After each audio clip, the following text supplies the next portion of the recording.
आवाज़ ईमान। बिस्मिल्लाहिर्रहमानिर्रहीम। आप सभी का आवाज़ ईमान में स्वागत है। आज हम एक ऐसी कहानी पर बात करेंगे जो धैर्य, सब्र, तकवा और अल्लाह पर भरोसे की सबसे बेहतरीन मिसाल है। यह कहानी हमें सिखाती है कि चाहे हालात कितने भी बुरे क्यों न हो, अगर हमारा भरोसा अल्लाह पर है तो हर मुश्किल आसान हो सकती है। तो अगर आप जिंदगी की परेशानियों से जूझ रहे हैं, धोखे, तकलीफ, मुश्किल हालात, अपनों की बेरुखी और नाइंसाफी से गुजर रहे हैं, तो आज की ये कहानी आपके लिए है।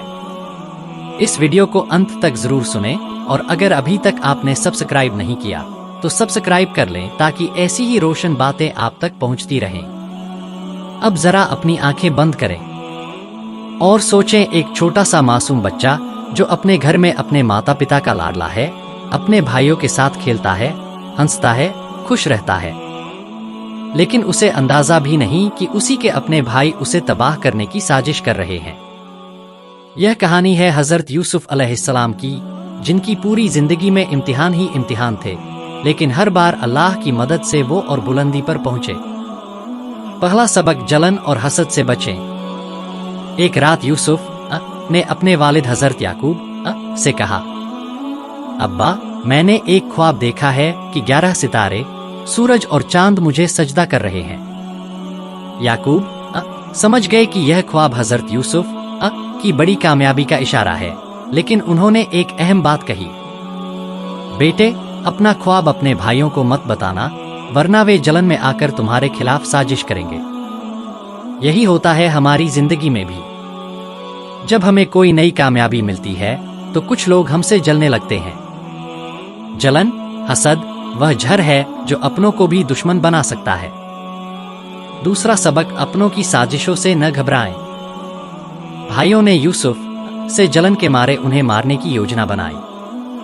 उन्होंने अपने पिता से बहाना बनाया कि हम यूसुफ को खेलने के लिए अपने साथ ले जाना चाहते हैं। याकूब को शक हुआ, लेकिन बेटों के जोर देने पर उन्होंने यूसुफ को भेज दिया और फिर उन्होंने अपने ही मासूम भाई को एक अंधेरे कुएं में फेंक दिया। सोचिए, एक नन्हा बच्चा अंधेरे कुएं में अकेला, डर और तकलीफ में।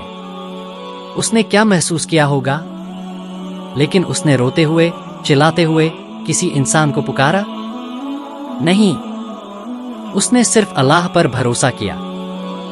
यहीं से हमें सबक मिलता है, जब दुनिया छोड़ दे तब भी अल्लाह हमारे साथ होता है। तीसरा सबक, जेल, बदनामी और बेगुनाही। अल्लाह ने यूसुफ को कुएं से बाहर निकाला और मिस्र में एक शरीफ आदमी ने उन्हें अपना बेटा बना लिया। लेकिन तकलीफें खत्म नहीं हुईं। जब वह जवान हुए तो उसकी बीवी ने उन पर झूठा इल्जाम लगाकर उन्हें जेल भिजवा दिया। कितनी अजीब बात है ना? जो मासूम था वो जेल में था और जो गुनहगार थी वो आजाद थी। कई बार हमारी जिंदगी में भी यही होता है। हम बेगुनाह होते हैं, लेकिन लोग हमारे खिलाफ गलत बातें बोलते हैं। हमें नाइंसाफी का सामना करना पड़ता है।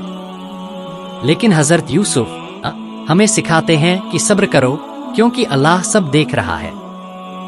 चौथा सबक, मुश्किलों के बाद कामयाबी। जेल में रहते हुए हजरत यूसुफ ने 2 कैदियों के ख्वाबों की सही ताबीर बताई। बाद में जब मिस्र के राजा ने एक अजीब सपना देखा तो किसी को उसकी ताबीर समझ नहीं आई। तभी एक पुराना कैदी याद आया कि यूसुफ ख्वाबों की ताबीर बता सकते हैं। यूसुफ को बुलाया गया।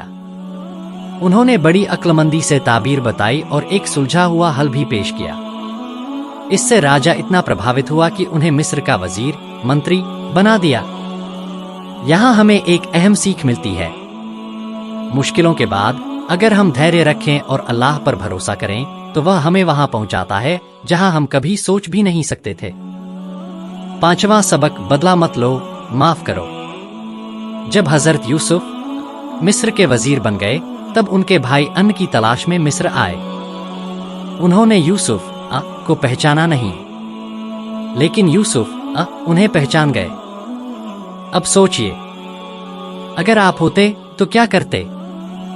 बदला लेते? उन्हें अपमानित करते?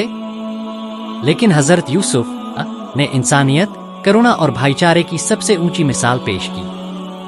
انہوں نے کہا، آج کے دن تم پر کوئی الزام نہیں، اللہ تمہیں معاف کرے۔ انہوں نے ان بھائیوں کو بھی معاف کر دیا جنہوں نے انہیں کنویں میں پھینکا تھا۔ آخری سبق، صبر اور بھروسہ ہی اصلی طاقت ہے۔ آخرکار وہ خواب جو بچپن میں دیکھا تھا پورا ہوا۔ پتا، بھائی سب ان کے سامنے جھکے اور اللہ نے انہیں دنیا میں بھی بلندی دی اور آخرت میں بھی۔ اب ذرا اپنی زندگی پر سوچئے۔ اگر آپ کے اپنے دھوکہ دیں، اگر آپ پر جھوٹے الزام لگیں، اگر زندگی اندھیرے کنویں جیسی لگے، اگر ہر دروازہ بند ہو جائے، تو یاد رکھیے اللہ آپ کو اوپر اٹھانے کی تیاری کر رہا ہے۔ یہ تھی حضرت یوسف کی کہانی، تکلیفوں سے بلندی تک۔ اگر آپ کو اس کہانی سے سیکھ ملی تو ویڈیو کو لائک کریں، چینل کو سبسکرائب کریں اور اس پیغام کو دوسروں تک پہنچائیں۔ اللہ آپ کو ہر تکلیف سے نکالے اور صبر کی طاقت دے۔ والسلام علیکم ورحمۃ اللہ وبرکاتہ۔